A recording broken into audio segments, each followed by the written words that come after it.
Yeah, my dad's still got like a freaking iPhone 6. I'm like, how's that thing even work? I'm surprised it does because it seems like when they update Oh, they know how to it's like they fuck update them them up. so that your phone runs super slow, so they make you get a new one. Yeah.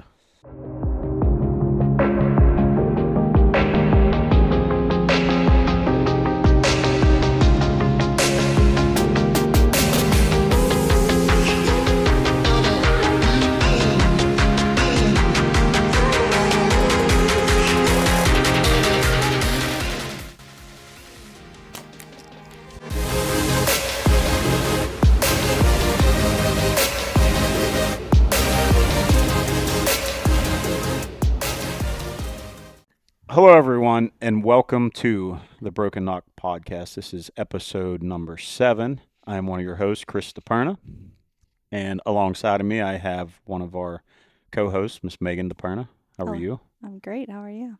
Good, good. Thank you for your help today up at TAC, putting our booth together. I don't know what you'd do without me. I don't either. I'm pretty sure I have no clue what I'd do without you. You'd still be setting that 10 by 20 up by yourself. I would. Of course, next to Megan is our other co-host here, Mr. Ken Reese, who was slacking today and didn't come help I was us. working. Yeah, okay.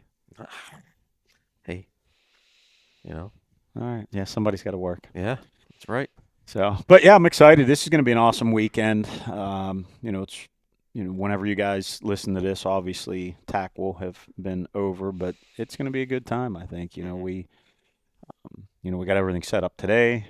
So Wednesday, a little bit of rain, but the Thursday, Friday, Saturday, Sunday is supposed to be awesome. So the weather should be good. Should have a good time. We're going to get a chance to hang out with some people, including our guests that we don't get to see all the time, and should be fun. Mm-hmm. So looking forward to it.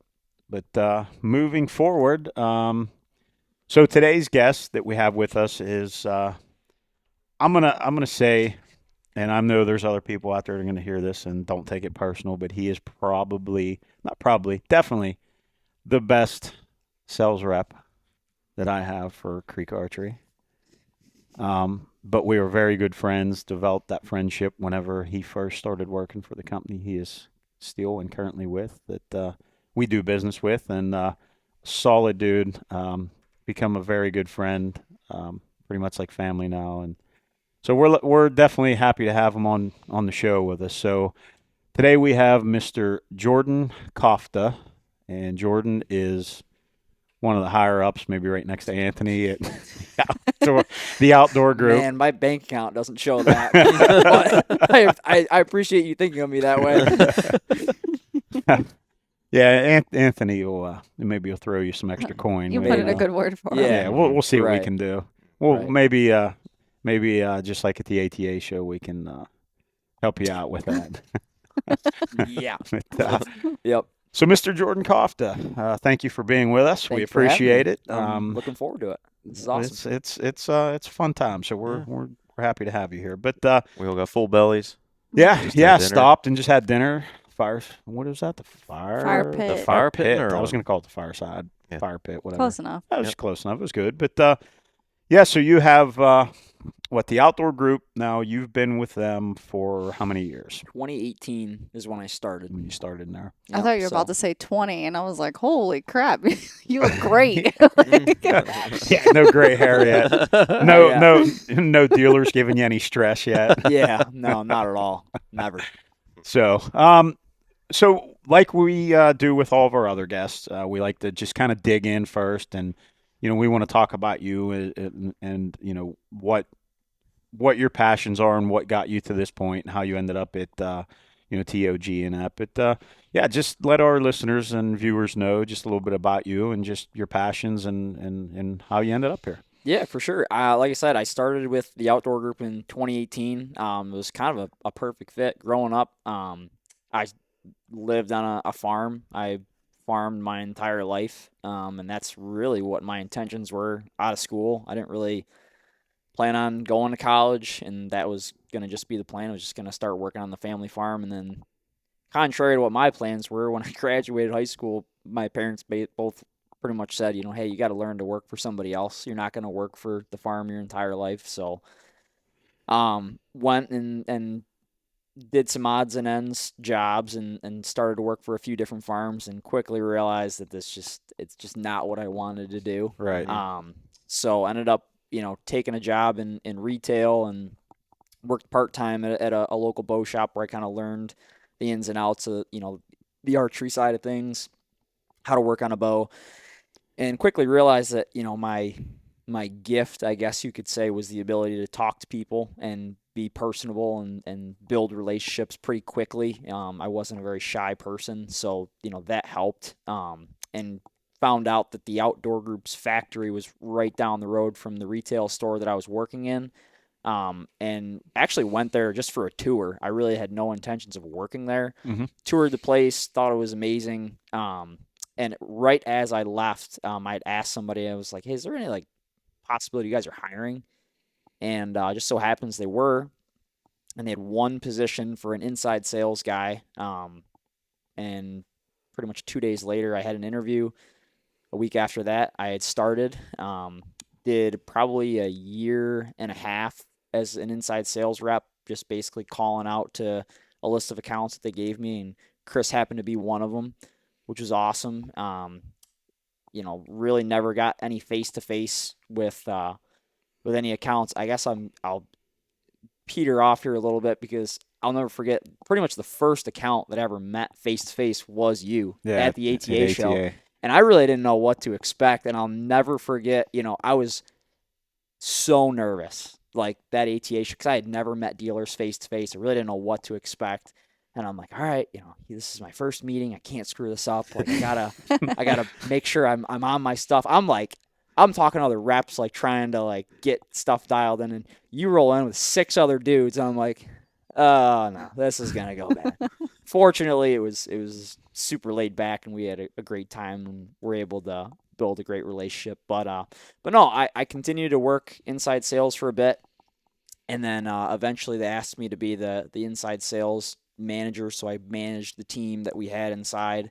And then shortly after that, the guy that was in my position now just retired, and it just worked out great where I was able to step in. And for the last 3 years, I've been the outside sales rep and just covering the Northeast. So it's been great. That's awesome, man. Yeah, I mean, it just goes to show that hard work pays off, and For sure. if you're personable and you can work with people, you're going to excel at it. And when you love what you do, it's easy to just That's to the do big it thing. and then move on from there. So that's cool. So you end up with the outside position. And so did somebody take over for you then on the inside sales, or? Yeah, we kind of actually ended up kind of phasing out the inside sales team a little bit. Some of them transitioned more into customer service side, and then the rest of the outside sales team, we kind of grew that more, just added more guys. So now we kind of cover all the bases as good as we can. Nice. So yeah, works out good. That's good. So the interview, who did you get to sit down with, Anthony? Because I'm just in my head thinking how the hell that would have went. I didn't. I actually no. I had an interview with it was some of the other reps that did the interviewing process with me. It was super laid back. I mean, it helped that I had a passion for the industry and passion for archery. That's a big thing. As you've gotten to know me, I'm not a very pushy sales guy. I mean, I know the product that I have, and I know what it can do, and I know what it can't do.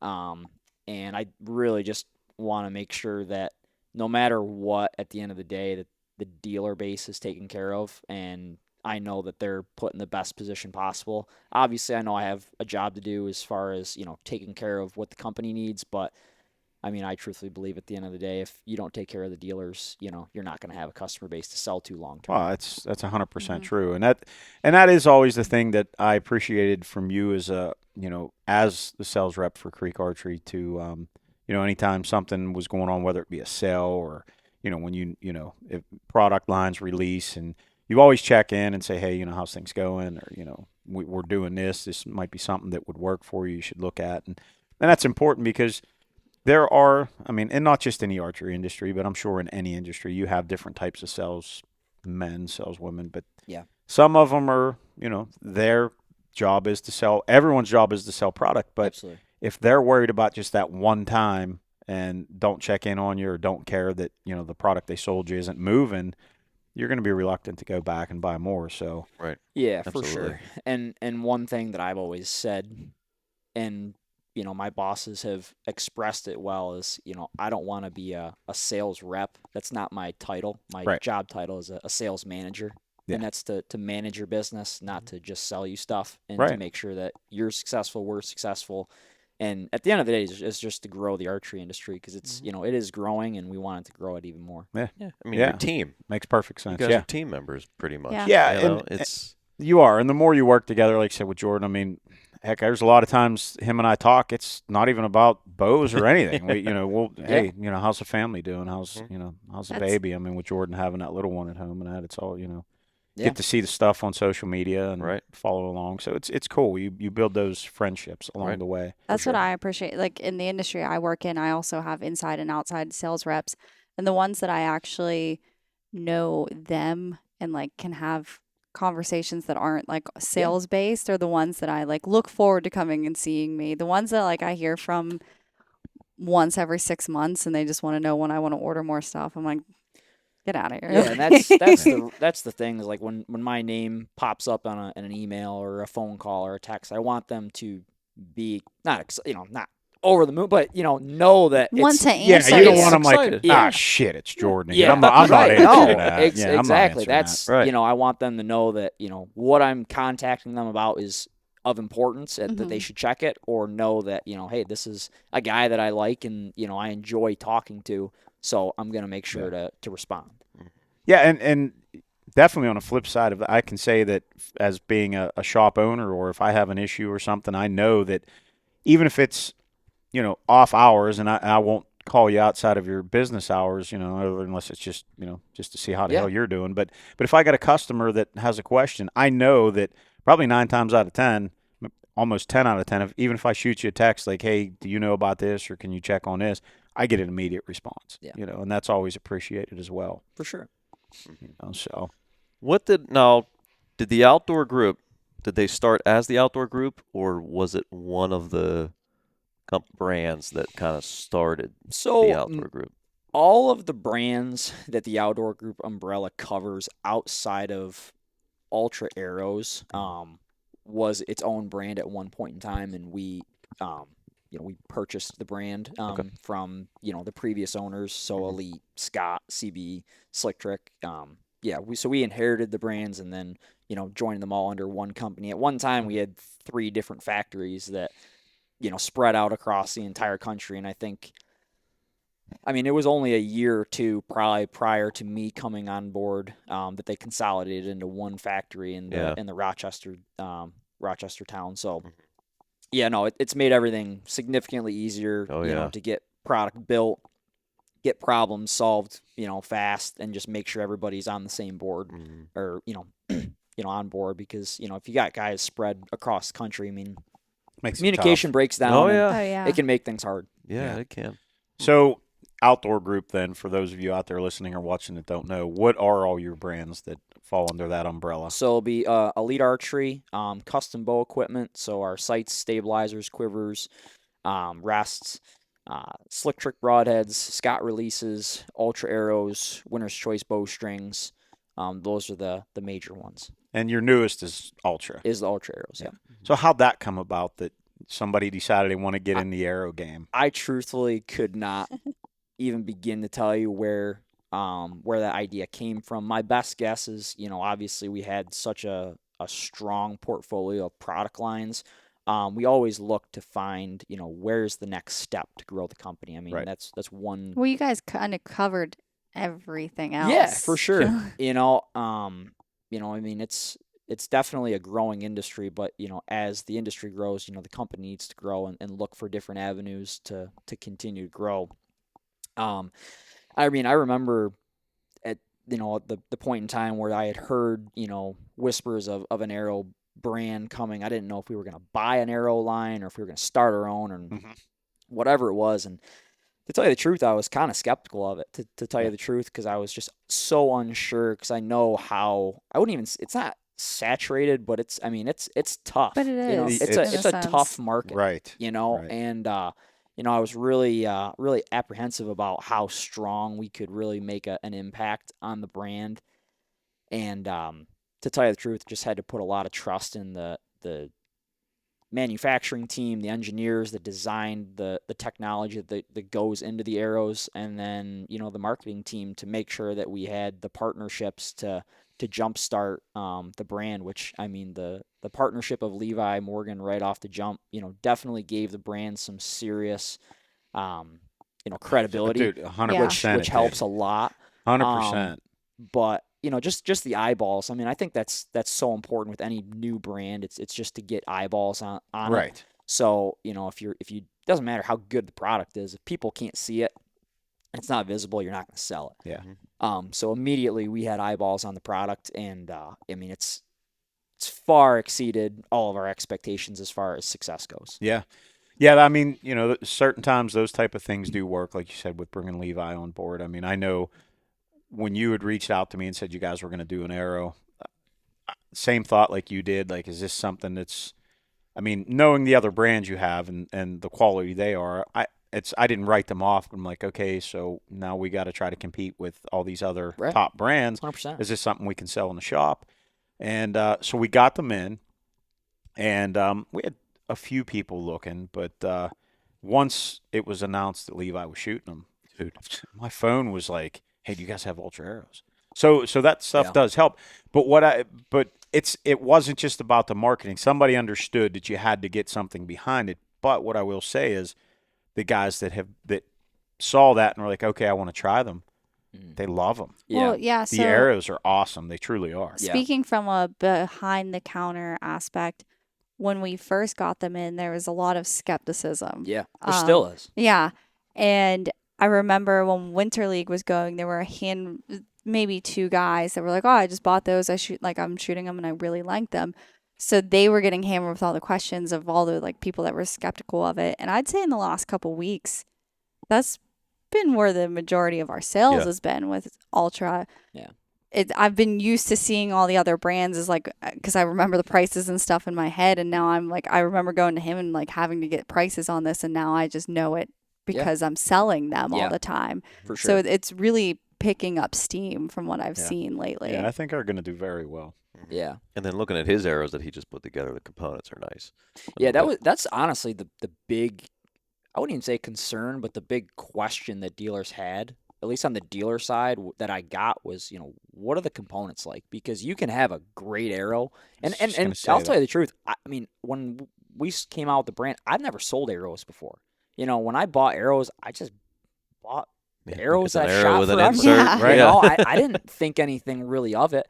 And then once I got to learn, the technology behind how an arrow is built, why it's built a specific way, and then knowing the technology that we have in our arrows compared to what else is out there, and on top of, the price point it's at, I mean, it's really a slam dunk. And I think, there's a lot of people, like you said, that are skeptical of it. There's some people that want to, throw rocks at a glass house and try to, break down the technology that are in it. Well, it's because they truthfully don't understand it, or they don't want to understand it, and they just think that it's a money grab by Levi, and it's just not a it's not a good product. Well, I truthfully believe that those are the guys that just have not had an experience They with haven't, it, right? and maybe they never will, and that's fine. We don't need that type of customer. We want the archery industry really needs to be grown by people that are open-minded and want to try new things. And not everything that the outdoor group makes is going to work for everybody, and we understand that. But I think the big thing that we do is we try to give as many options to as many archers as possible, because by doing that, you're going to grow the sport. Sure, absolutely. Yeah, I know. And there's a lot. There's probably quite a few people that understand it and look at it, but I'd say the majority of archers don't look at, when we're still talking about an arrow itself. They just look at the arrow, look at the logo on there. No one really pays attention to the components. Yeah, components. it's big. That makes the arrow. It'll make or break it. Yes, Yeah, and I can 100%. say that whenever I looked at the components that came with these and saw how they were put together, I'm like, this is pretty badass. Like, Yeah.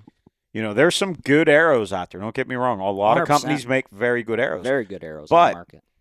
Some of them have some really shitty components. Absolutely. I'll give you an example. I had I had just got back from the Total Archery Challenge in Vermont, and we had, a couple guys come in with, arrows that, I mean, you go to Total Archery Challenge, you're slinging arrows I love it, way, man. I love way it. further than you should ever be shooting an arrow, Yes. but whatever. That's Right. that's the whole It's fun just of it. what it's right? about, right? It's the fun of it.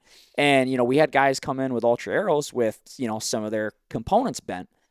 And, they're showing us, oh, I hit this, hit it with a rock, and, I'm going to have to get some more arrows. Well, the arrow's fine, actually. It's Yeah. just the component. Right.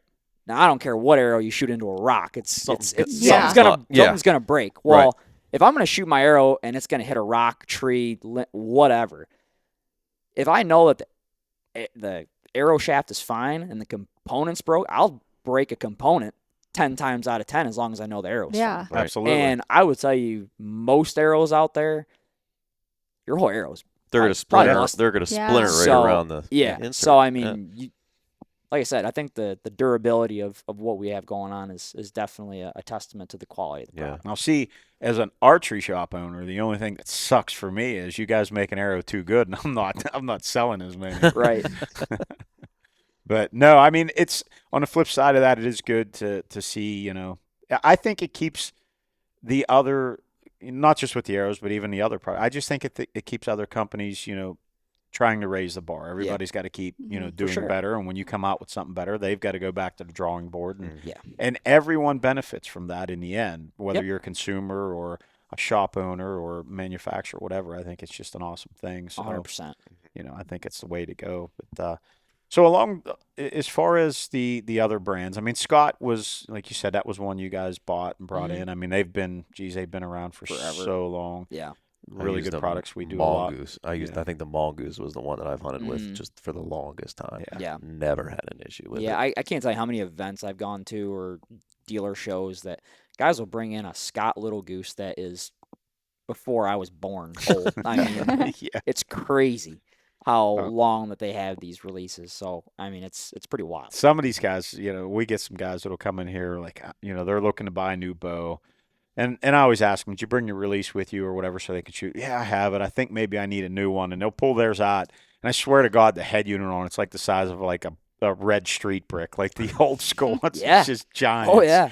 I mean, It's and the wild. technology's changed so much. I'm like, yeah, you might want to. I'm not trying to sell you anything, but you might Yeah. want to try the new stuff Yeah. because Yeah. it's a lot smoother than, For sure. than those. But yeah, so that's cool. So definitely wanted to touch on the different brands that you have Yeah. there. And is there that you're aware of anything else in the works that you're able to? I say mean, just- there's always stuff that they're looking at. I mean, at any point in time, I know that they're looking at things to grow the portfolio of the company. I mean, I think Ultra was probably the biggest jump that they've made with a brand in a long time.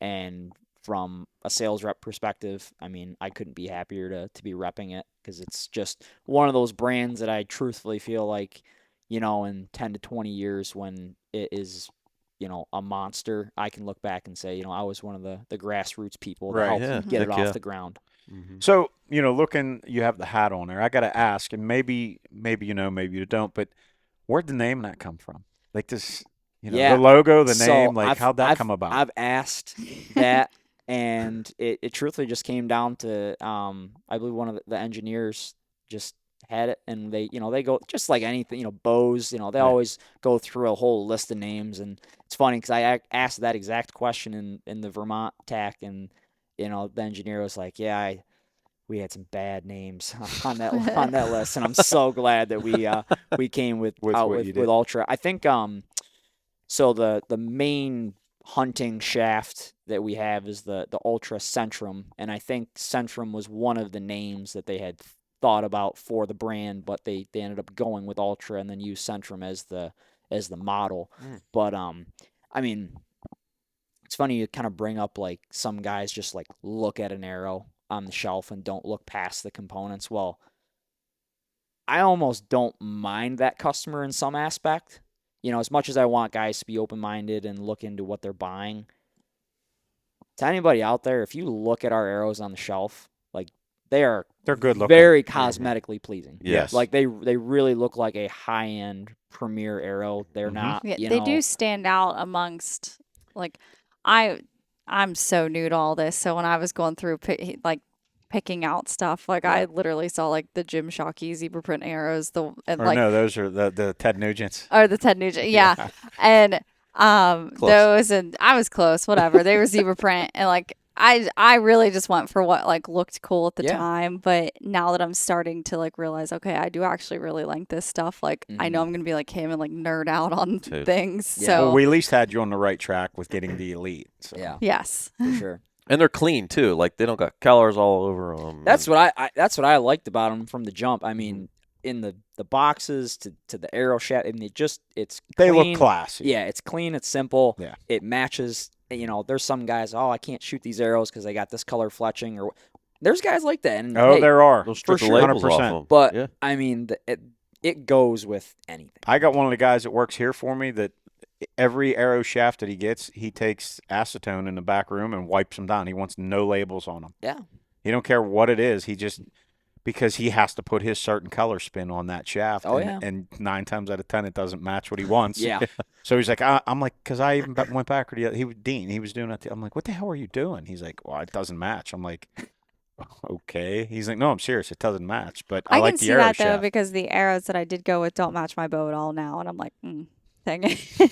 Well, That's all right. always can change it. That's right. So. Yeah, Yeah. I probably will. So But I mean, the simplicity of the logo, all that stuff's cool. I mean, when we were trying to put ours together for this podcast, we were, going back and forth on different things, and I think a lot of times simple is better. And, Yeah. Clean, 100%. pure. Yeah. I like that. Mhm. So that's cool. So yeah, so we'll move on a little bit. I mean, outside of the outdoor group and what you got going on with those products and that, you also have your own, what is it, hunting show and that you're doing. Yeah. That you've been with you got some guys that you're with. That's what called Just Hunt Club. Just Hunt Club. Yeah. And- Yeah, I've been working with those guys for I'm gonna probably say 4 or 5 years.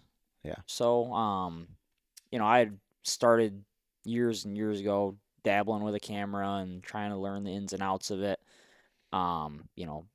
Really started with photography, which is still where I very much excel at. Yeah.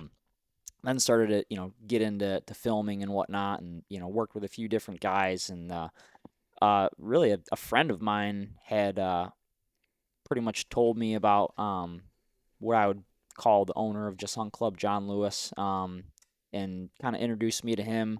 Him and I started to talk, and allowed me to kind of jump on board and learn some stuff from those guys. I mean, they have a very strong background of media content, doing stuff as far as Midwest Whitetail. They've partnered with they've done stuff with Cabela's, all kinds of stuff. I mean, they have a very strong portfolio of contacts and content that they've done. And yeah, I mean, it's really nice because it's really stretched out for the Northeast. I mean, we do deer content, turkey content, Mhm. waterfowl. It really spreads it across the board, so it doesn't just give like one aspect of hunting to Yeah, you're reaching larger Keeps crowd. changing it up, so it's not the it same does. thing over and over. It's kind of nice because everybody's like spread out. We've got some guys in New Hampshire, some guys in New York, some guys PA. It really kind of spreads everybody out, and everybody's kind of got like their thing. Like out by us, it's turkey and waterfowl and some deer, and then the guys in New England, those guys they're straight deer and turkey killers. I mean, Right. I'll be totally honest with you. Brett Joy is one of the guys that's on the team. He's probably he's on camera a ton, and he's filmed a ton of episodes for us. And he is undoubtedly one of like the best deer hunters that I've ever come to know, just because of like how smart he is, Mhm. and just talking to him about how he thinks about deer hunting. And truthfully, like there's probably some people that'll be mad about me saying this, but I think some of the best whitetail deer hunters in the country live in the Northeast. Yeah. And I think if you took a guy from Kansas, Iowa, Missouri, not that those guys do not know how to shoot big deer, because they absolutely do, but if you were to take them and you put them in the big woods of the Northeast, and you took the guys from the Northeast and you put them in the Midwest, the guys from the Midwest would significantly struggle. I truthfully feel that way. And not to say that they can't have success, but it will not be as an immediate success as they might think. I mean, those guys, I've talked to them where they, they're rut week like many of us do, that first week of November, whatever you want to call it. 10 days straight is what they will do, dark to dark. And in that hunt, if they see a deer, it's a success. Yeah. And I'm thinking to myself, I'm like, I love deer hunting. I don't have the willpower for that. No way am I doing that. But they do it, and they kill some huge deer doing it. Yeah, absolutely. And it's all, I mean, we've got them on film. I mean, you got to tip their hat to them because they know what they're doing. Yeah, the further you get up, and even like areas like Maine, I know a good friend of mine that is from that area that hunts. It's thick. I mean, there's I would agree with you, and I know that some of the Midwest guys probably don't want to hear it, but I feel so. Me just being from Pennsylvania, and then hunting Ohio, hunting in northwestern Illinois, I'm not going to say it's easy. Hunting whitetail deer. Sometimes I think it's hunting. It's not killing. It doesn't matter where you're at. You still got to get it done. But I'm going to say that if you said to me, all right, you're going to have to go out this year and kill, let's just say 150-inch 5-year-old. And I'm only giving you this much time to do it. And if you can get it done, I'm going to pay you $1 million. But you get to choose where you're going to go hunt that deer. Yeah. I could tell you right now, I'm not looking to try to do, even if I know it's here. Yeah. I'm not going to try to do that in Pennsylvania. Nope. No. I'm going out. I'm going to Illinois. Well, yeah, there's a reason hunters from this portion of the United States try to go hunt the Midwest. There's a reason. I'm not, again, it's they're both 150-inch deer, but I feel like because of the pressure that's seen here versus the pressure that's seen there, right, and just even topography in that, I think there's plenty of variables that go in, terrain, how that state's, econ does things. There's plenty of variables, but when I just truthfully believe that when it comes down to just the aspect of like knowing what you're doing, when to do it, why to do it, I just believe the guys in the Northeast, just really have it together. Yeah, I agree. There's just far more, I guess you could say, woodsmanship that they just know what, why, where things are going to be. Yeah. So, but yeah, no, working with those guys has been great. I mean, they're all super good, down-to-earth guys. They all have their each individual skill set. And yeah, I've learned a lot from them. That's awesome. So yeah, it's been a really good time working with them and growing that platform. How long have they been? How long have you guys been? So Just Hunt Club has been a thing for a while. It hasn't really taken off the way it has since like the last probably 3 or 4 years. I mean, we took a massive jump, within the last 1.5 to 2 years. I mean, I think we're, on track to, 200,000 subscribers on YouTube. And I mean, that's all happened within, a year and a half. I mean, really taking some big jumps with content and whatnot. And again, it's really nice because it spreads it across turkey hunting, deer hunting, waterfowl. I mean, it really gives, there's some guys, they don't care about waterfowl hunting. There's some guys that love it. Yeah. And there's some guys that don't care about turkey hunting, and there's some guys that love it. Sure. And what's really nice is, the turkey hunting in the Northeast is good. So, it allows us to, film some good content, and, the deer as well. I mean, the deer hunting is, in certain pockets is very, very strong. And if, you know what you're doing and you grow deer the right way, then, you can have success at it. Right. You absolutely can. Yeah. So speaking of the deer hunting, then, I'm going to ask, but Yeah. So Jordan come across a nice set of sheds, but we don't want to talk about where. Obviously, we don't want anybody hunting you down trying to get onto your deer. But tell us about that. So there's got to be a story behind this one, huh? Yeah. So anybody that knows me knows that shed hunting is probably like my favorite thing on the earth. I mean, I find a ton of sheds. And I don't say that like I have a ton of sheds on my property every year, because I'll tell you, and I tell people this all the time, they look at social media and they think that, oh, this kid's just got loads of deer on his property. 95% of the sheds that I find in a year are deer I will never hunt. I They're remember not. it's because you've told me that a lot of times you just ask for permission Yeah. to go. Because nobody Shed hunt. nobody really cares about shed hunting by me. It's kind of bizarre because it's Yeah. really fun. Yeah. But I mean, it is what it is. But yeah, I mean, and guys will tell me, oh, well, I never find sheds on my property. Well, guess what? There might not be. Yeah. If the deer aren't herding up there in the winter and late season, then they're not going to shed their antlers there. So it's kind of like, how badly do you want to find antlers? Yeah. If you do, then I tell people I scout them like waterfowl. I scout them like deer. After the season's over, once I know it's getting about that time, first week of January, I start driving around. I look for areas where it looks like deer are starting to herd up and try to get permission to shed on it and go access it from there. Yeah. But no, to get back to your question, I had a buck show up on my property this year. That definitely was a shooter. He's a pretty clean 10, and just never could really get it together as far as just timing of where he was accessing the property to get in front of him to kill him on film. We came pretty close a couple of times. My cameraman Evan and I, we were in the chips a couple times, especially during the rut.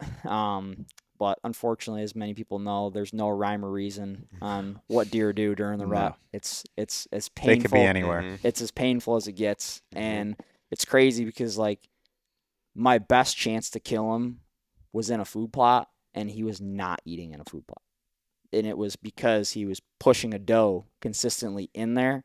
I don't know why he was doing it, but it's just what he was doing, and it's like I'm sitting there in a food plot, and people are probably thinking, "What are you doing? Like they're not there to eat." I'm like, I know they're not, but it's what he's doing. He's Right. just pushing her in there, Yeah. and every time it's just like wrong place, wrong time, and I'm thinking the wind's not right, and at the same time, it's like, what do I care about what the wind's doing during the rut? They sure as shit don't care. Yeah.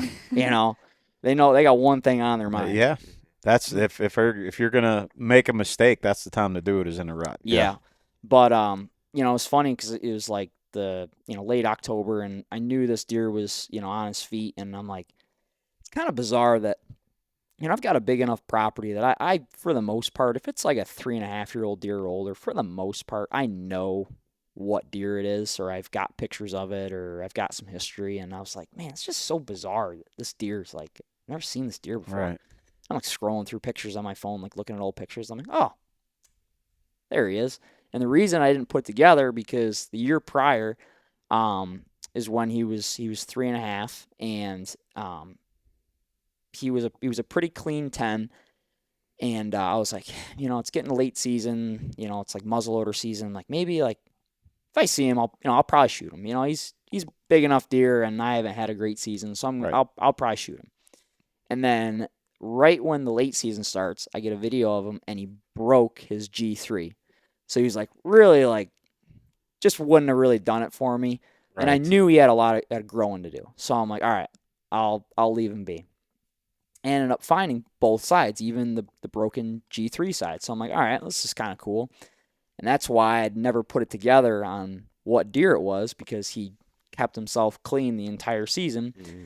And then I got a picture of him, in the same cut all the time. And I ended up going in late season, and I wasn't even really shed hunting, and I stumbled across him, and found both sides. So yeah, he's gonna be a good deer next year. I'm really looking forward to that deer. Getting Hit after list. him. So how many? How old do you think he's going to be going into this? He should be 5.5. Oh, there you go. Yeah, Nice. 5.5. He should be pushing the 50s next year. So Nice. for New York, that's a great deer. Oh, it's a heck of a deer. Mhm. Anywhere. Yeah, anywhere that's It's a great heck of a deer. He's going to drive you nuts because now Oh he's yeah, 5.5. he already He's drives going to me change nuts. shit Oh, up. yeah. It's, Yeah. they hit that 5-year-old mark, and it's just like, dude, it's a completely different animal. I've had conversations with people before. Well, I killed deer. I'm smoking cigarettes, and I said, listen, you can say what you want, but you're not killing A mature deer ain't 5 deer. years or older. Yeah, They there's a kill big difference cigarettes. between They them. they know. They've been around the block a few times. They know what's going on. Yeah. Yeah. He daylighted a lot, and just it was never, right place, right time. But yeah, he definitely likes the property for sure. So I think based on some history, I think we've got enough to be able to put it together this fall. Good. That's awesome. So what's new on the horizon then for Just Hunt Club? Anything?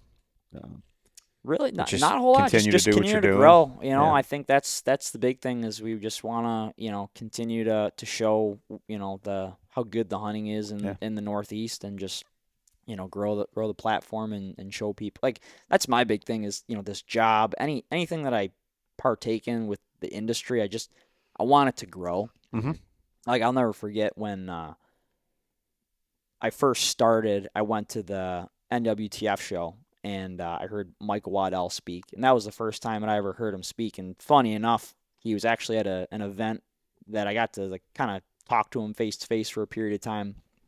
And one thing he said that really stuck with me, and it sticks with me to this day, is his job and our job in this industry isn't to shoot a turkey, it's not to shoot a deer, it's not to shoot a duck, goose, whatever it is. It's to sell hunting licenses. Mm-hmm. Yeah. And that's Yeah. really what I want to do. Is I want to get more people into hunting and show how much fun it is. Because I mean, I have a 1-year-old at home that, with everything that's going on in this world, I want him to be into hunting and fishing, and I don't want him to be into all the other crap that he can get into when he's Right. older. I want him to have the experiences that I had growing up and have it even better. Yeah. Right. Yeah, we've talked about that a few times with I personally think that everybody at some point in time, even if you don't take a bow or gun with you, you need to get out Just into go the sit woods, out get out in there. the timber and just That's how it started with her. yeah. Yeah. The things that you see, it's where it's at. That's where everyone needs to be. When I first started this job, it's funny because when I took it,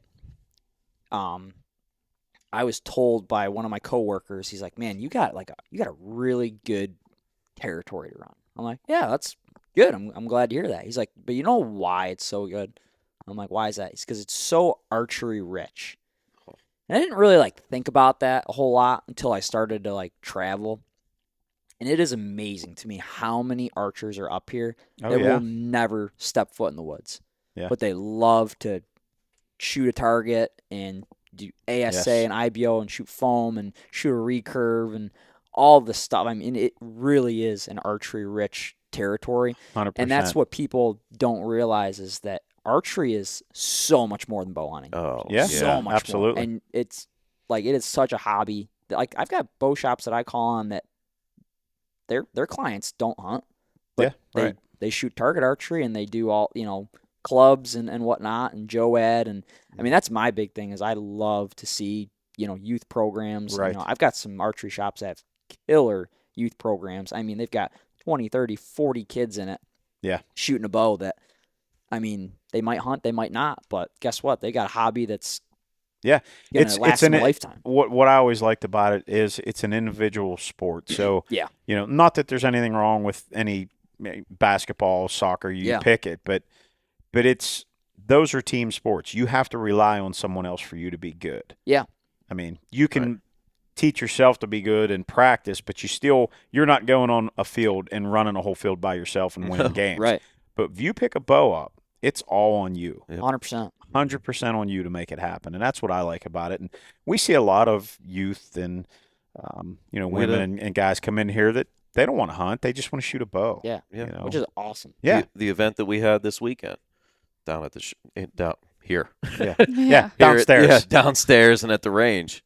We started to We really did. pick up on women and kids. Oh. We had a stretch Yeah, that's all it was. Yeah, and because we were doing an event, or not an event, like a little It's just an open It house. was a Yeah. tag Giveaway. giveaway. So we were doing it like a giveaway. Rob from Total Archery Challenge couldn't make it down, so we had a giveaway. We had 4 recurve bows. Yeah. Had 2 Sasquatch targets out on the range. Had Yeah. some Jack Link's beef jerky, like the top of the quote unquote chew cans. Yeah. Pinned them onto those Sasquatch targets. Had them back like 10 yards, and everybody that was coming through, and it was mostly just the kids, they couldn't get away from it because Yeah. they just want to keep trying and trying and shoot Sure. and shoot and shoot. And So I mean, I got to the point once nobody was around to see if I really screwed it up. I picked up the bow and I was like, actually not bad at it. It was like, oh, maybe I have Well, to you get shoot myself the a compound recurve good, too. so Well, there's a whole different. I have a respect for the recurve. Like are you saying you respect the fact that well, don't I'm go shooting that one far. now? Because I'm going to be better than you. I'll tell you that much when I do start. Okay. So. Wow. Okay. Well, I guess Don't we'll worry, see. you got competition.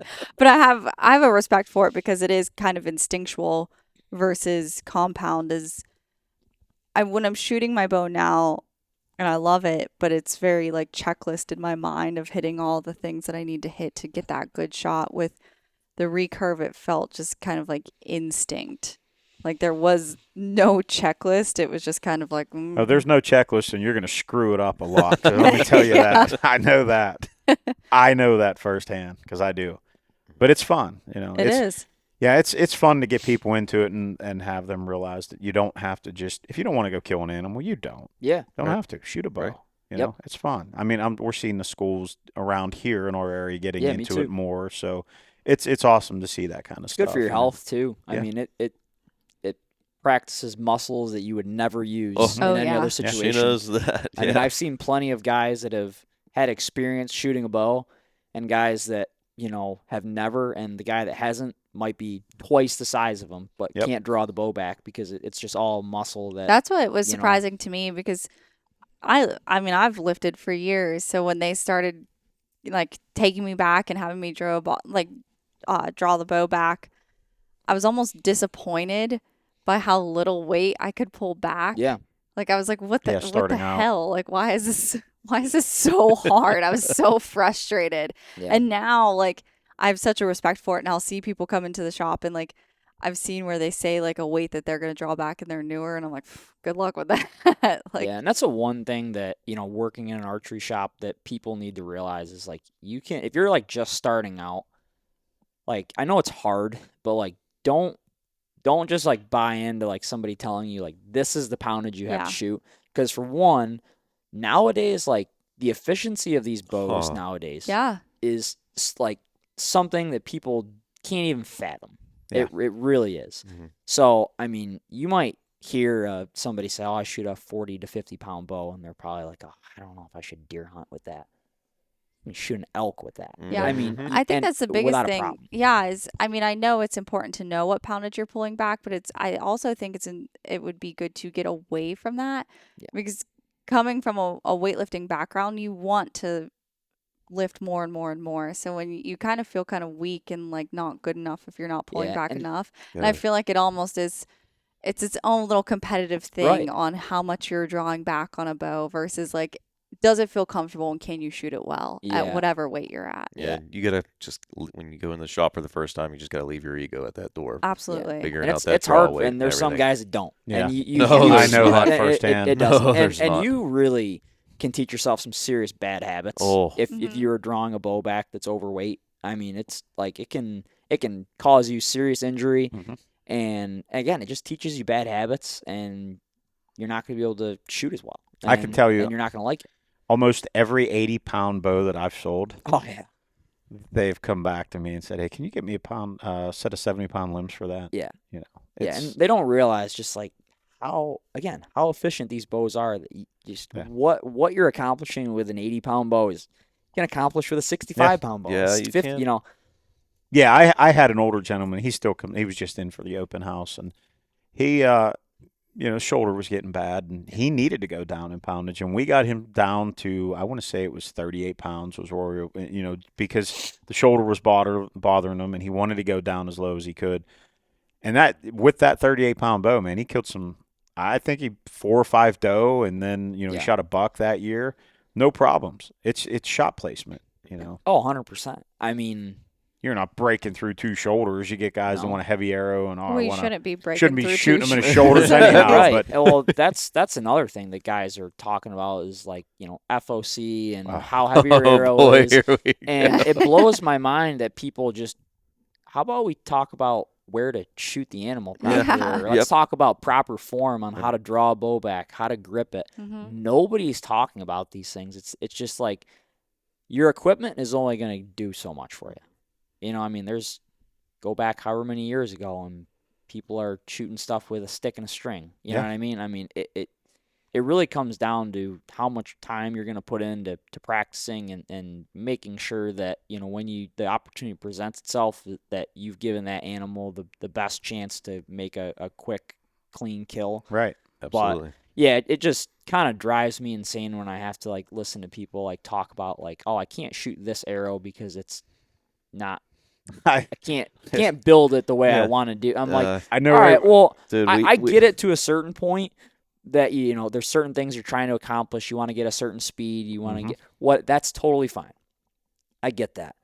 But like, if you're doing all this stuff, you're putting the time in to like build a bow the way you want it, arrows the way you want it, get your tune the right way, the broadheads to fly great, but you are spining deer, shooting them in the hip and the shoulder and the neck. Well, that didn't do you any good. No. Right. No. Nope.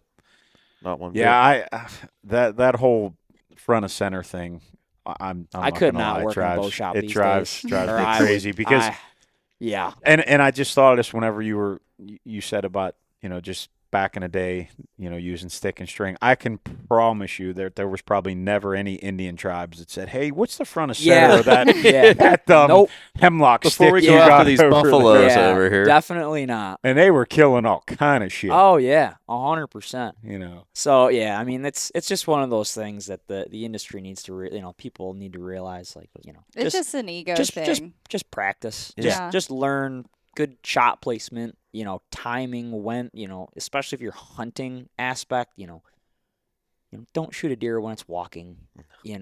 Don't know what is happening. Know your limits too. Yeah, 100%. I Know mean, what don't you stretch can do. them. I mean, And these don't stretch guys that think that, guys that aren't going to hunt in an open field and are going to hunt majority of their time in the timber, and they're like, oh, I'm not really shooting well out to 60, 70. Well, do you realize how far 30 yards is in the Yeah. woods? Yeah. It's a long, like, a long way. truthfully, people don't even realize. Like, if you really, like, get in a tree, get a rangefinder, and, like, look at a tree and, like, just think to yourself, like, okay, that maybe that tree is, 20 yards. I promise you, it's a lot further. Yeah. Mm-hmm. I agree 100%. Yeah. I mean, I shot that Ohio buck, my biggest one yet. He was 36 yards. Yeah. And it's only, I felt comfortable with the shot. Yeah. Did I want a 36-yard shot? Hell no, I did No. not. Hell no, man. I wanted don't want a 30-yard 15. shot. I wanted 18. Why? Yeah. But he wasn't going to give it to me, and I Yeah. felt confident. But man, that was a poke. Like Yeah. it's out there. And I'm not saying people shouldn't practice out to longer distances, because it is important that you That's can the only way stretch you get yourself out. comfortable. Yeah, Mhm. but like know, your limits, and if you're not grouping well at 56, don't do it. No. At 60 yards, like, you have to remember it's a living thing and not a foam target. Yeah. So you Right. better be good at 60 Yeah, and not and just Yeah. people also don't realize is like there's like as much as some like people think sometimes like it's easy to like kill a deer with a bow. It's really not. Like there are so many things that can happen and Yeah. throw something out. Like it's just so important. Like it's like one thing and it can just go bad. Yeah. You know what I mean? The margin for error is not very big. No, I had a buddy of mine was in Illinois last year, hit a buck, they couldn't find it, and a while later the outfitter sent him a picture of it. It was alive. Yeah. And you could see kind of where his shot was. It How was- resilient deer are too. Yeah. It's Oh, yeah. crazy. Just if it was Crazy. me, Chris, he's like, I would have thought, if I would have made Dead that as a shot, I doornail. would have thought that deer would be dead as a doornail. Yeah. It must have just been just a little bit too high because you could just see that little, just like the swollen. Yeah. Well, kinda imagine bump getting at the shot shot. by an arrow No, I'd and not going to the hospital and then just living to the curl next up in a year. ball. Yeah. Oh yeah. I know.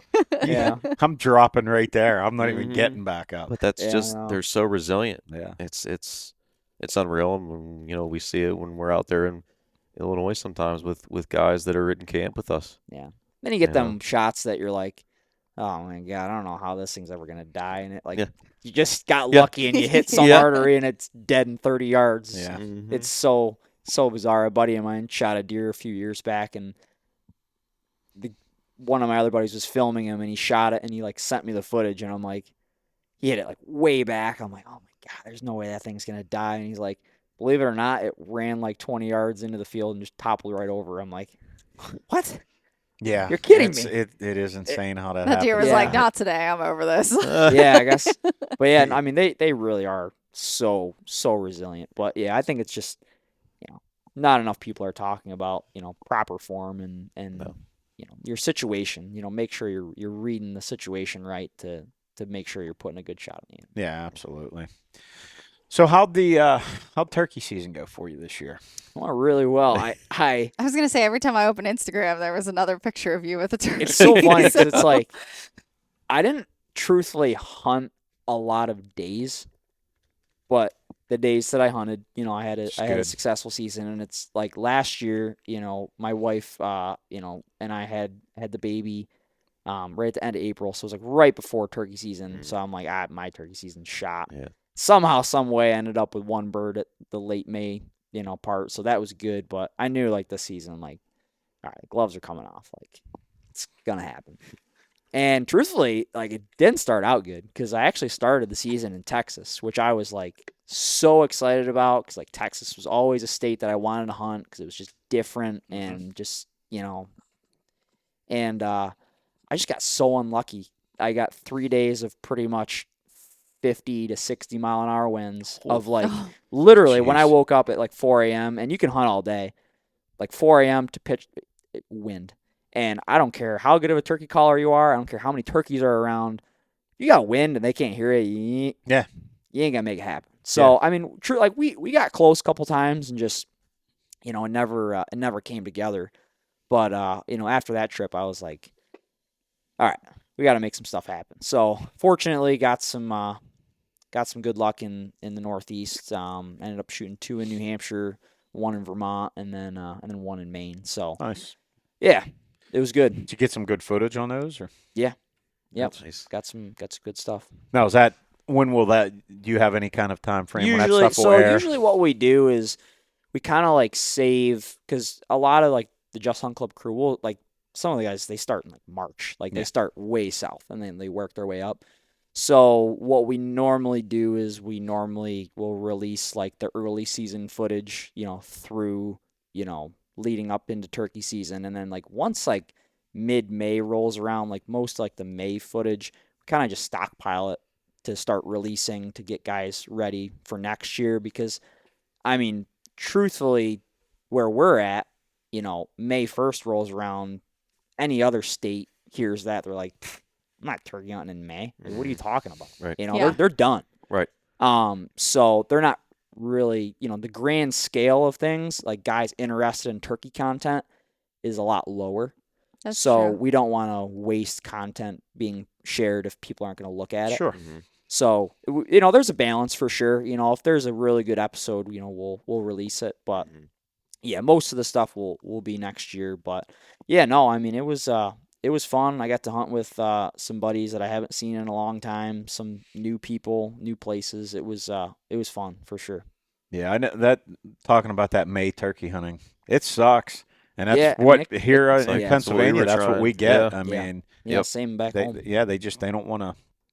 They don't want to change it, and I guess that Or it's they just stay for on the us. other side of You the state see all highway. these guys everywhere else, and Kansas and Iowa, and not Midwest, and that they're all hunting birds, and we're just sitting there like looking out the window like the little kid that can't go out and play. Like, hey, how about us over here? Yeah, it's Kind of sucks sometimes. Yeah, it but- stinks because like at least by me in like the Western New York part, like there's pockets, but the numbers just aren't really there. So it's a struggle for sure. Like you can get it done, but at the same time, like I've kind of figured out where my highest success rate is because especially like with the job I have and having a family, it's not like I can just pick up and be gone for weeks on end. Right. So I really try to pick and choose, my time the right way. So, I definitely try to do a few hunts in April because April is a great time. The birds aren't, henned up. They're a lot more vocalized. They're much more responsive to calling. And again, the numbers are there. Like the way I kind of describe it, it's like some people will tell me like, well, why are you traveling to wherever to turkey hunt? I'm like, well, first off, why not? Yeah. It's Yeah. Right. something yeah, why new. not? Yep. And two, like the way I look at it is the numbers are so low to begin with, where I live. And I tell guys, it's like, all right, well, you can hunt a bird and it can gobble on the roost and it could fly down and it could just go the other way with hens like they do a lot of the time in May, and obviously, you catch them right day, right time, you can make it happen. But, there's a lot of times where they know that when they're on the limb, they're safe and they can gobble their head off all they want. And when they fly down, they know where their hens are at and they don't need to talk anymore. Right.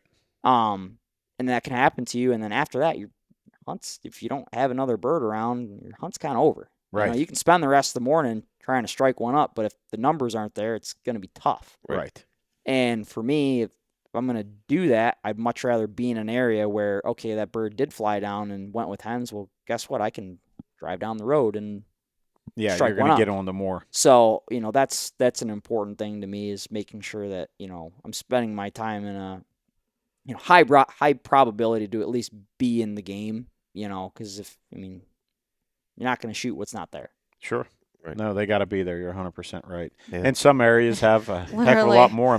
This year we struggled, We did. No doubt. We sure did. I definitely I got a lesson right off the bat because I saw all these other, and I'm still learning, so I didn't realize how all these other states are hunting so much earlier than us. Yeah. So you see everybody's pictures on Instagram. So in my mind, I'm like, I got this in the bag. Like Yeah. I'm already imagining my picture with my There's turkey. the one fault of social media. is Yeah. the Yeah. expectations. I don't think turkeys exist on the farm we hunted, to be honest. It's crazy. It's funny that you say that, because last year I had a flock of like 7 or 8 jakes that were like on the farm like religiously all last year. I'm like, oh, I'm in the chips for this year. They're going to be a bunch of dumb 2-year-olds running around and it's going to be awesome. Yeah. March rolls around, they're everywhere. April rolls around, May, Gone. Well, gone. we And had then- probably 10 of them in our backyard on a regular basis, and then Yeah. hunting season starts, gone. And then like 2 days ago, I got a picture of 2 longbeards. Like, where have these things been? Yeah. Like, it's so It drives weird. you insane. Well, it's like the ones in our neighborhood were like teasing me, basically. Yeah. He's looked out the window and is like, oh, there's one pecking the neighbor's truck across the Uh-huh. street. I'm Yeah. like, oh, There's like a that's nice. 90s Ram with Yeah. the chrome bumper, and that thing just stands it there and just pecks at that bumper. Yeah, and I'll tell you what, it's like, as much as like, again, social media does not Yeah. tell the story like No. that people think it does, and that's one thing like I wish people would really understand. It's like, it's not at all what you might think it is. Like, Mhm. you might realize that like some people just have it set up, they got a good piece of property, and some people might not realize that, hey, he might have shot a turkey or shot a bunch of turkeys, but he also may have hunted for a month and a half. Yeah. Yeah. Or even like you were put a saying, bunch of some of time your in. footage is going to next year, so that could have been Yeah, for older sure. stuff but- that you're not even realizing and too. like, what's funny is like some people could like look at my Instagram or Facebook and be like, man, like, he must really love turkey hunt, and which I do, but I love my father to absolute pieces, but it is a miracle that I love turkey hunt. I'm dead serious. Like, it's a miracle. Really? Because growing up, how I was introduced to turkey hunting will, first off, not be the way I introduced my son to turkey hunting. Because it was, that field has always had turkeys in it. We're going to go sit at the top of the hill. We're going to go listen, and we're going to sit here till noon. In that one was spot. in one spot. We're going to put a couple decoys out. We'll make a few calls, and we're going to sit there till noon. And that's how turkey. And I was like, this sucks. So truthfully, like, I probably, like, my first few years turkey hunting, I shot a few, and then eventually I was like, forget this. I fished and did other Right. things, and it really wasn't until like I started working for the outdoor group that I really got back into it. Yeah. Yeah, I know when I was with you out in Ohio and you tried reaping that bird, it was cool. That was what, Crazy Horn, I think we were at that time. Remember? Yeah. Yeah. That bird was way out there, and we just were having a rough day, and just Yeah. going to try to get this thing, and almost pulled it off. I got way closer to it than I had originally thought. I Yeah. can tell you that. Yeah. Yeah, it was cool. So what do you got going on as far as hunts lined up for this year? Yeah. So a couple of the buddies that I turkey hunted with this spring, they're big into bear hunting in like September. They have a Mhm. fall bear season. So they invited me up to do that. So I'm going to try to link up with them and and do some bear hunting.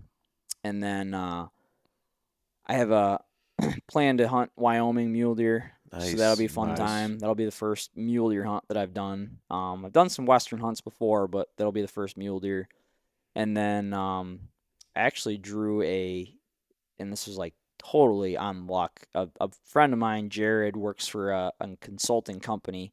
It's called The Draw, which is actually really nice. If anybody's like ever interested in like western hunts or whatever, like, it's a lot in the sense of like you got to make sure like you have, preference points for certain areas, you get applications in by certain deadlines. Like it's a real like investment of like time and effort to like know like this is what you want to do and whatnot.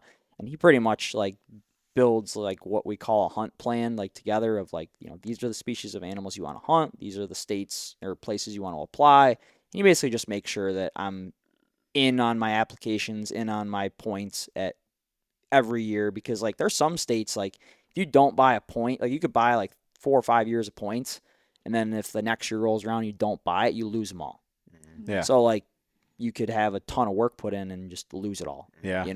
So but long story short, he's from New Mexico, and he had told me about an animal called an oryx. It's an exotic animal, which truthfully, like exotic animals don't really appeal to me a whole lot. But this one kind of did. That along with axis deer have always appealed to me. So I said, he's like, well, there's a application for, desert oryx in New Mexico. It's like really, really hard to get. It's like 1 in 10, 15,000 to ever draw it on your first shot. But, let's put you in that way, you get a better shot every year you go for it. I'm like, all right, sounds good. And of course, my first year I draw it. So yeah, crazy. He called me. He's like, dude, do you have like a horseshoe up your ass? I go, oh, why? He's like, dude, I know guys that would kill for this thing. So it's what's really nice about it is like it's a tag you can hunt them from like I think October all the way to like end of February. Oh wow. So Wow. I'm gonna go during January when I know Yeah, it's cold when as it's- shit yeah. back home. I'm going Right. I'm There you going to Get the away desert, from this dude. depressing Yeah. weather. Big time. So Yeah. that'll keep me. Those are like the planned hunts, but then obviously like, stuff comes up. We'll do some waterfowl and like I said, I got the buck back home that I'll spend a lot of time pursuing. Yeah. The oryx has the longer, and then it curls Mhm. back towards their hit. Nope, Am I it's just straight? just Okay. straight Okay. straight Oh, up. okay. Yeah. Yeah. All right. Now, how do they score them? I have no idea. I really don't know, truthfully, a whole lot about the animal. Uh-huh. It's just a cool species that was introduced, I guess, forever ago. But they get really really big. So I'm looking forward to trying something different. Yeah. But I've done some western stuff. I've hunted coos deer in Mexico, and I've done South Dakota antelope. That was really fun. Yeah, I've got but- one. I have an antelope. That was a blast. That was fun. to That do. was like the most fun hunt, but like the most struggle of a hunt I've ever been on. Cause like I remember we hunted for like 5 or 6 days and it just rained. Oh. So it was like tough because like they wouldn't come to water. And then like anybody that's ever been to South Dakota, it is flat as this table. So like it's tough to like stalk them. Get it? Yeah. And the last day I ended up finding a buck like just in the most perfect like spot bedded down. And I remember I had like belly crawl like 250 yards through like cactus and sagebrush, and I was like all pissed off because I was hot and sweaty and had You get freaking pricked all around. all over. I was like, I literally like bleeding like on my leg. It was so bad. And a buddy of mine was like scouting from a vantage point, and I was like looking at him, like trying to like figure out where the thing was, and he's like pointing, and I'm like, all right, whatever. So I'll never forget. I had my freaking bow in my left hand and my rangefinder, and I'm like, all right, I can like see him through the brush. So I'm like trying to like range him. I'm getting like 5 yards. I'm like, this is doing me real good. So I like get up high enough, and I click. It's like 67 yards. I'm like, whew, that's pretty far. And I'm like thinking I'm like gonna try to like creep up at least to like 60. And the buck ends up standing up. And I'm like, well, this is the last day, and I haven't fired an arrow yet, so it's now or never.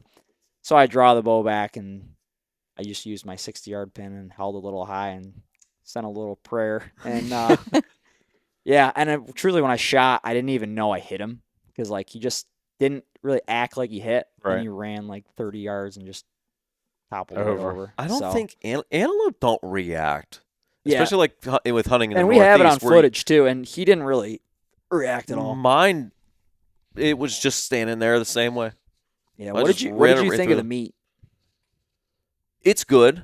I loved mine. It's I was gonna good. say, I think I like it. I can see where people will say, "Oh, it's It's sweet. sagey, you won't like it," but I think it adds a great, unique Yeah, flavor. I tell people Yeah. it's a sweeter venison. Right. Like Yeah. I love it. I Mhm. think it's phenomenal. People Yeah. that don't like it, I mean, I can understand it, but Right. like I wouldn't say it's like the worst meat on the No. earth. Like Yeah. it's good. Yeah. Like Yeah. it really It is. makes great. I think my favorite thing with it is sloppy joes Yeah. because of that sweetness and I that was kind gonna of say, just I that can hint make- of sage, and it just Yeah, takes a lot of sloppy it's joes. definitely in then- preparation. Oh yeah, You know, takes I know. takes them to the next You level. can have the best meat in the world if you don't know how to cook. It's gonna taste Oh, like sure. I know. Yeah. So I hunted with an outfit up in northern Saskatchewan on a bear hunt, Yeah. and one of the guys in camp was a phenomenal cook. Yeah. And before going up, I'd heard guys say, "Oh, bear meat's terrible. You know, it's stringy. It's this. It's greasy. It's this or that."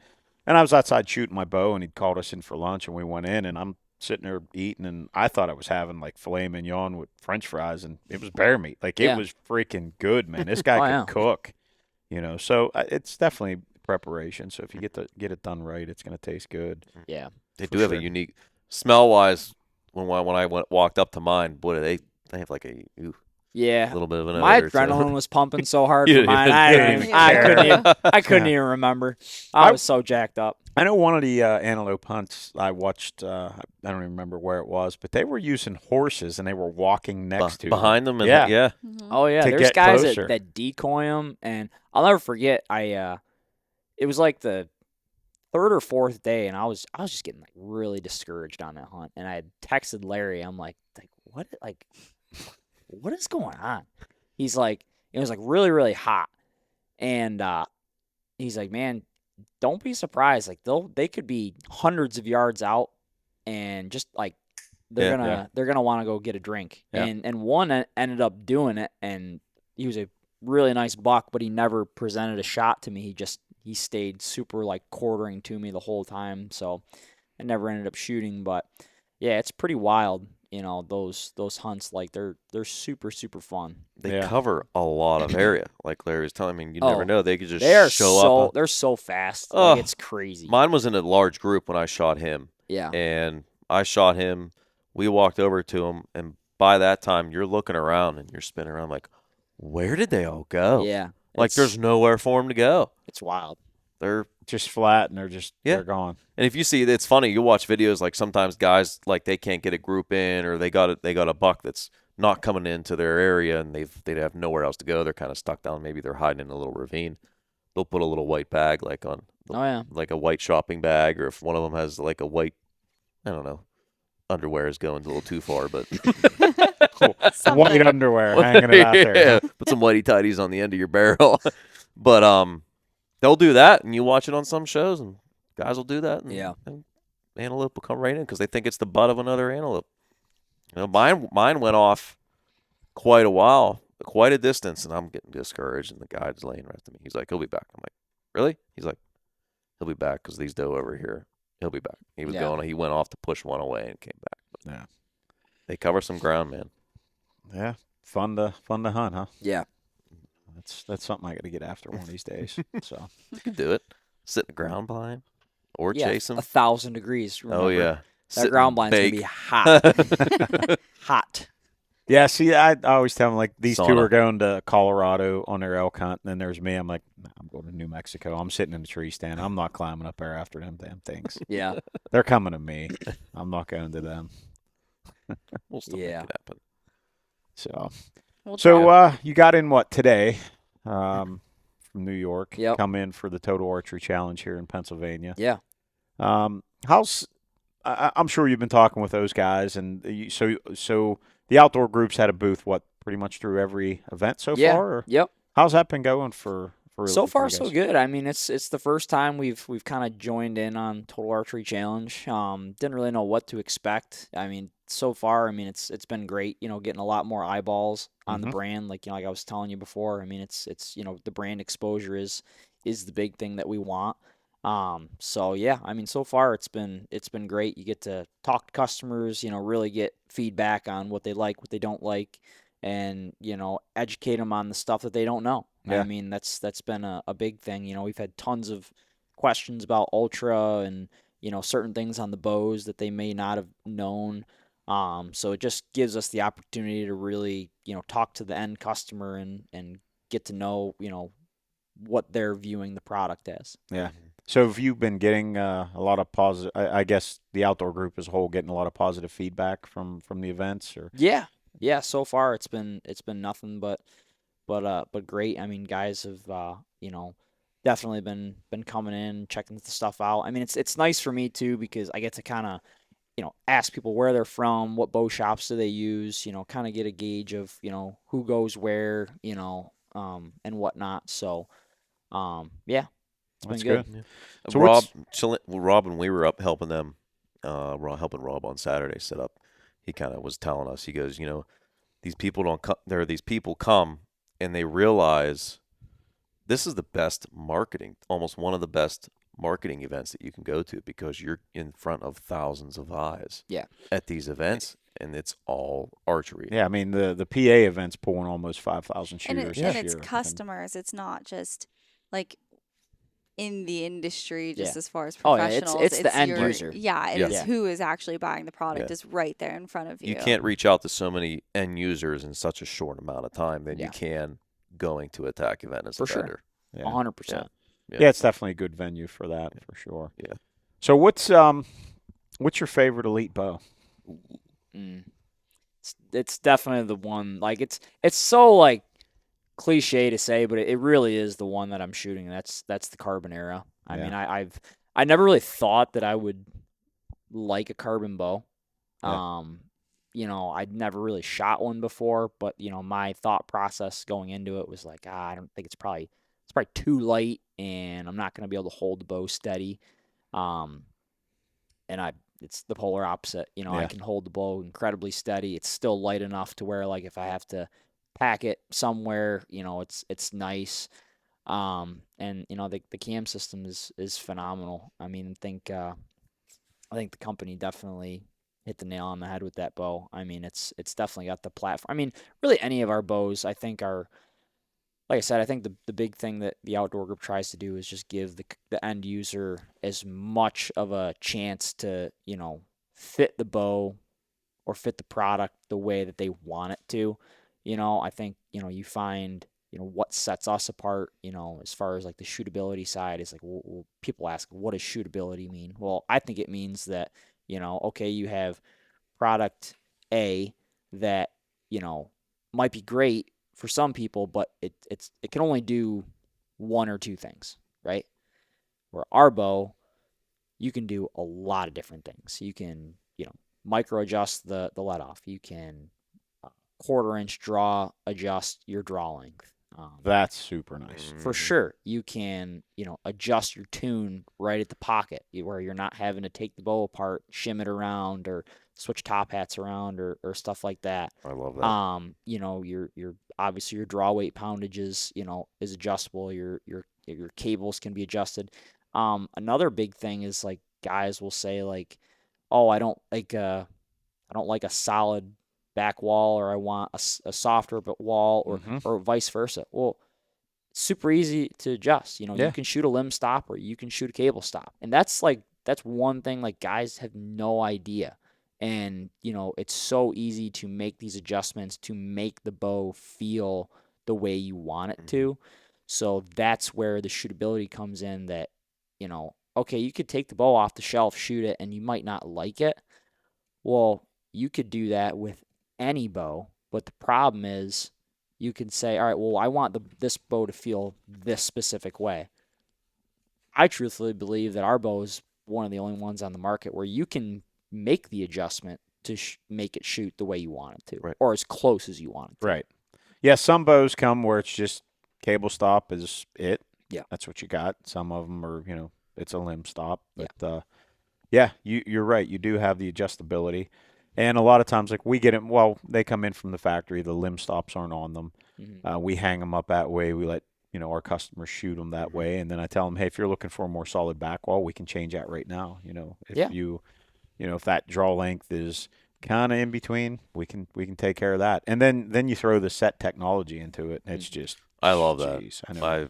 I think that is Yeah, that brilliant was technology. really like one of the most, you know, engineer like groundbreaking things that the industry has seen in a long time as far as like technology goes that the bow can do. And I mean there's other bows out there that have similar you know things that they have like technology that they're trying to accomplish, which yeah, it accomplishes it, but what I would ask you to do is like how much adjustment can you actually get out of that technology? I bet you more than anything, ours you can do way more with Yeah. than some of the other stuff out I there. would agree with that for Yeah. sure. That's just.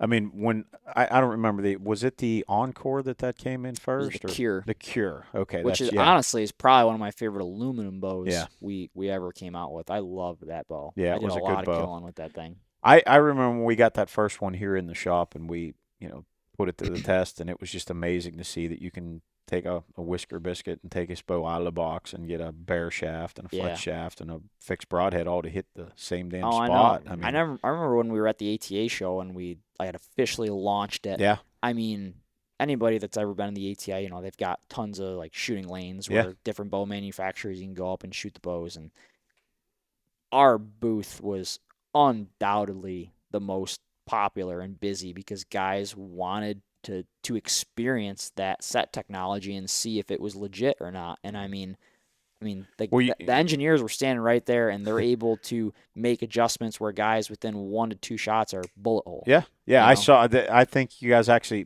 I don't want to say it was a contest, but they had something set up where there was at least 100 or so shooters that were shooting this same bow, and they were detuning it and letting them, tune it, and you're getting perfect shots out of these things. Yeah. In an atmosphere like that with no bow presses and things. Right. I mean, it was pretty impressive. Yeah. So that's huge for the guys that are going out on Western hunts. Big time. Yeah. They can't run to a bow shop. Yeah. But they at least understand the technology where seeing it, or if they're shooting, stump shooting when they get to their camp or something like that. Yeah, with, or even if with your one bow point. if your bow's set up and you want to just try something new, like a different broadhead or a different arrow, spine or something, go a little heavier if you're hunting a different animal. Well, that's gonna throw your tune off, which isn't a bad thing. Right. It just is what it is. But right.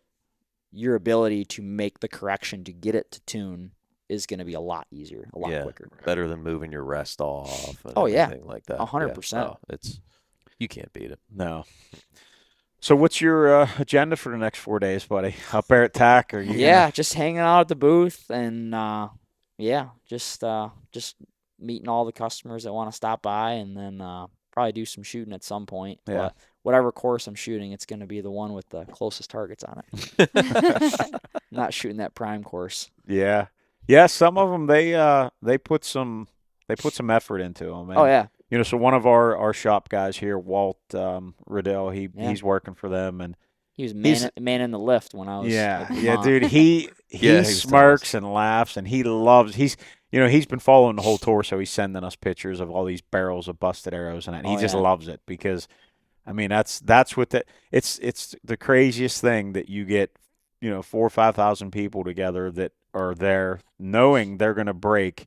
What's an arrow on average now? $25 an arrow, and they don't care. Don't care in the slightest. They could give a shit less, and he loves it. It's fun setting those targets. When we went up this weekend to do it, we would take turns, like somebody's standing at what would be the cone, and then them taking the target out, and they'd put their hand on like the vitals, and you'd be like, not hard enough, move it this way, whatever. Yeah, stick a 2-inch sapling right in front of the 12 ring. That'll be perfect. The one target that I helped set, I stayed at the cone and they took it out, and I was like, well, if you stay at the cone like you're supposed, like if you were truly shooting from the cone, this is mean. Because there's like the perfect 2 little saplings that come up, you have to get right through it. Oh, that's like we were shooting the Jack Links course in Vermont, and like the whole time, like I was bad. Like I didn't have a tape on my bow for like 24 hours before the shoot. I'm like, oh my God, this is gonna go south real quick. So like the first day, I pretty much just sat on the practice range and just shot, make sure I was good. And I'm like, all right, I can't go to TAC and not try to shoot a course. So, right.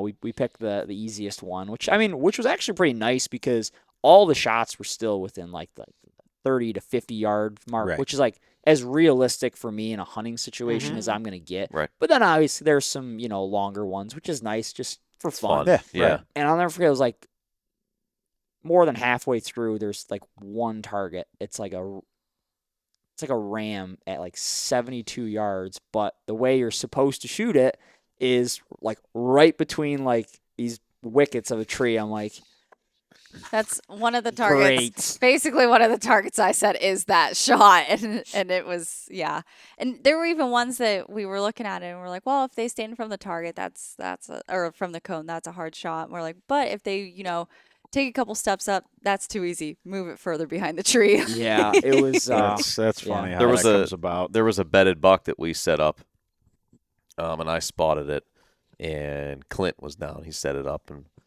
I was like, it's kind of open. He's like, yeah, wait till you come down here. And I get down there, and so there was like ferns right to the right of the vitals. Yeah. Well, there was like just a sapling or something that broke off. Not even really a sapling, almost like a tree that broke off. Yeah. Well, that stump was almost to the height of the ferns, and it was right to the right of the vitals. So but you can't see it because of the ferns. You think, oh yeah, I could slip it in with those ferns. Yeah. Yeah.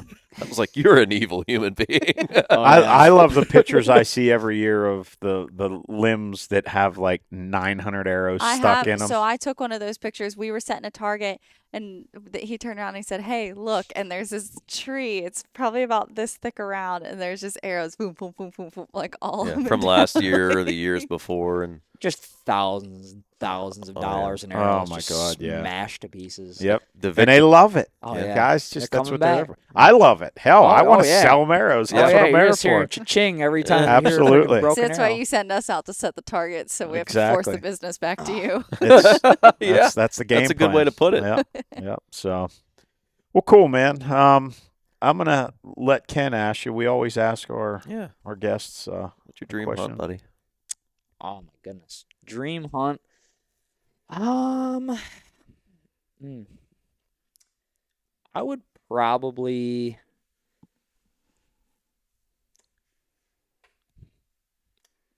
I would really love to do, and again, I like most people, elk, moose, like all those things are like on the list, but I've always wanted to do a Sitka blacktail in Alaska.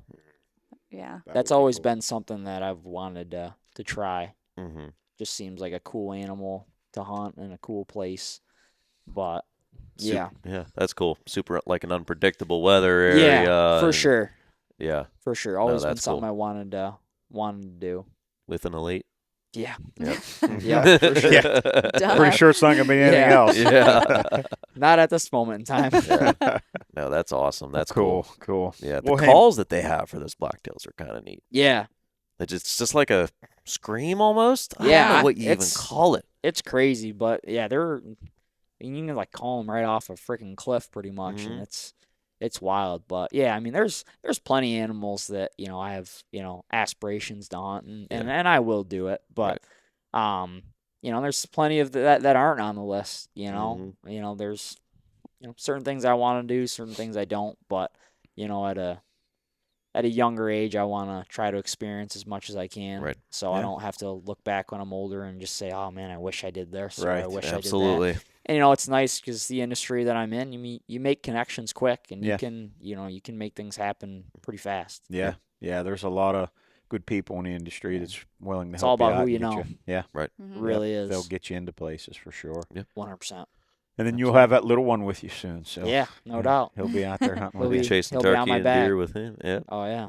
See, I have those grandkids now, and I'm already like, telling my wife, they're going to be like when they want to go, we're going. Oh Of yeah. course, I think at this point she's just like, go. She doesn't care at this point, Yeah, honestly. Just go. Yeah. Because then that means that the shop's closed and she gets a break. So. Yeah. Yeah, she gets a break from you. She gets a break from the shop. She's go ahead. I Right. know that's how she feels. For sure. Well, it's getting late here, and we know that everybody here has got to be up super Early early. morning. Yeah. So Scoot up to the lodge and yeah. Get crash settled and in for the night. get on the mountain. So Look forward yeah, to man, seeing it was everybody. It was good to hang out with you. Good to have dinner with you. Yeah, nice always, meeting you, always a man. pleasure. Greatly, Yeah. greatly appreciate you coming here and spending some time on the Yeah. podcast. 100%, So it was fun. Mhm. Definitely have you back again, and without a doubt, hopefully be able to talk about some of the hunts that you're going to go out and tag Yeah. out on. So for sure. Mhm. And we're like So- tent neighbors at TAC this year. We so- are. Yeah, works out right good. there. Yeah. Worked out real good. So. Yeah. beer? Yeah. Yeah. So, hey, anybody that's out there listening or watching, make sure that you take a look at the outdoor group products. I know with the elite bows that we sell here at Creek Archery, I mean, they do have the shootability challenge, and I will tell you, I mean, we're open. We tell everybody here, come shoot them all. Yep. But you definitely want to get them in your hands and try I them will out. say because anybody great that's products. shot my allure as of recent bought one. has bought an Has allure. bought an so- allure. Yeah, and like we had said earlier, I mean, we got some guys coming in and are like, man, if that wasn't a chick's bow, I'd be all over it because that thing Yeah. shoots. If it would meet their draw length, yeah. Yeah. I would. So I would. I mean, it's just shooting her. It's Yeah. just kind of getting the It's close. got the right specs for sure. Yeah, Oh. it does. It does. Yeah. But before we get out of here, the Just Hunt Club, you want to let everybody know how they can check that stuff out? Yeah, it's on YouTube, Instagram. We've got a website as well. You can check it out. But those are the main platforms you can find that stuff on. Cool. All right. And then what's your handle? Instagram, Facebook? I think it's just at Jordan Coffta. I Yep. don't think it's anything. Nothing I don't crazy. think I Nothing went crazy. Yeah, I don't think I No went anything. underscore up. Yeah. Yeah, no, nope. Cool, man. cool. And then all of Yeah. the all your outdoor group products are pretty much just elite.com. And Yep. And that CBE. links everybody else Yeah. together. Yeah. Cool. You All can be right. on that site for a while. Oh yeah, Good. lot, Yeah. lot to check out. Lots to Yeah. look at. Yeah. Heck yeah. Well, hey, man, thank you. We appreciate it. No problem, buddy. Looking forward to seeing you tomorrow and all this weekend up there hanging out. gonna have a and good have time. some fun. Oh, yeah, Heck we yeah. are. Heck yeah. forward So, to it.